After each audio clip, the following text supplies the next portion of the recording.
सनातन धर्म और यहूदी धर्म हजारों वर्ष पुराने धर्म हैं, जबकि ईसाई धर्म 2000 वर्ष पुराना है और इस्लाम धर्म तो लगभग 1400 वर्ष पुराना ही है।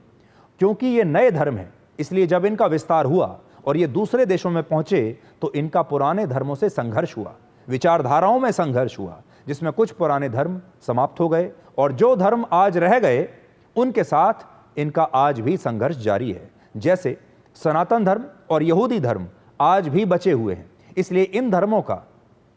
इन नए दो धर्मों के साथ लगातार संघर्ष चल रहा है, क्रिश्चियनिटी के साथ और इस्लाम के साथ।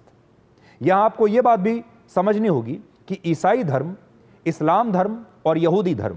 तीनों एक दूसरे से जुड़े हुए हैं। ईसाई धर्म को शुरू करने वाले जीसस क्राइस्ट खुद एक यहूदी थे और क्योंकि उन्हें यहूदी होते हुए उन्होंने एक अलग धर्म ईसाई धर्म को बनाया, शुरू किया, इसलिए यहूदियों ने उन्हें सजा दी और इसी बात के कारण ईसाई धर्म के लोगों ने सैकड़ों वर्षों तक यहूदियों को सजा दी और उन पर अत्याचार किए और यहूदियों से इसका बदला लिया।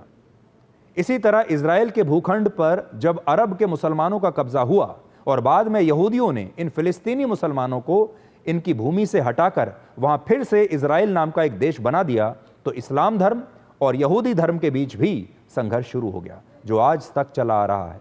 और यही कहानी हिंदू धर्म की भी है।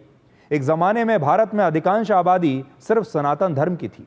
लेकिन बाद में जब इस्लाम धर्म की उत्पत्ति हुई और मुस्लिम आक्रमणकारी भारत आए तो इन दोनों धर्मों में भी एक टकराव शुरू हुआ और सैकड़ों वर्षों के बाद स्थिति ये हो गई कि 1947 में जब भारत आज़ाद हुआ तब धर्म के आधार पर भारत का पहला बंटवारा हुआ और हिंदू और मुसलमानों में भारत का बंटवारा करना पड़ा। भारत और पाकिस्तान अलग अलग हुए।